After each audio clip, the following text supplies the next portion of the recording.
नेहा जी ने एक सवाल किया कि कलाकार चाहता है कि जो लोगों को पता नहीं है वो जान जाए। ऐसा बिल्कुल नहीं होता। कलाकार नहीं चाहता है कि उसका अंतरंग आप जाने। नहीं सर, मेरा अर्थ ये नहीं, था मैं बताना जो कि चाहता हूँ, गॉसिप जो हाँ एक यही मैं होती कहना है, चाहता हूँ। एक गॉसिप पे कलाकार बहुत का लोग आनंद लेते हैं, बहुत लोग उसका स्पष्टीकरण देते हैं। लेकिन क्या होता है, हमारे समाज का ये चलन है, ये मैं साहित्य की दुनिया के लिए नहीं कह रहा, ये आम फहम चलन है कि हम किसी की जिंदगी में बेझिझक बेगैरत तरीके से टाँक झाँक करते हैं, उसका अंतरंग जानना चाहते हैं और उसे नंगा करके देखना चाहते हैं। कलाकार या कोई भी आदमी को, उसको इसका प्रिविलेज है, उसके पास राइट है अपनी प्राइवेसी को छुपाने का। उसको यह हक है कि मैं कलाकार हूँ, मैं गायक हूँ या मैं फिल्मकार हूँ या मैं लेखक हूँ, मेरे लेखन से मतलब रखो। मैंने कैसे जीवन जिया, मैंने 2 कपड़े पहन के सोया, या मेरा किसी से प्रेम था या किसी से विवाह था, किसी से असफल हुआ, ये आपका काम नहीं है जानना, वो नहीं बताना चाहता।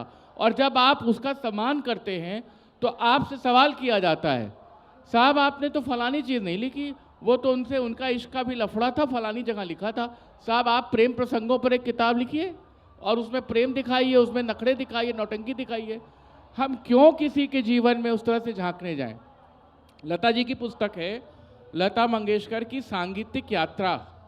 तो मैंने म्यूजिकल जर्नी की है। गुलजार की किताब आ रही है, गुलजार हजार राहें मुड़ के देखी, जीवन लेखन सिनेमा। आप उनका जीवन देखिए, कैसे वो बनता है, बचपन से पार्टीशन और कैसे गुलजार बनते हैं।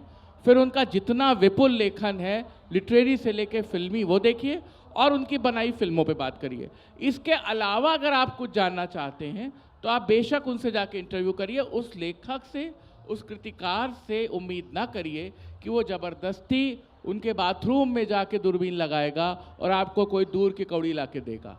मैं इससे बिल्कुल असहमत हूँ और मैं ऐसे लेखन को अच्छा लेखन नहीं मानता, एक बात।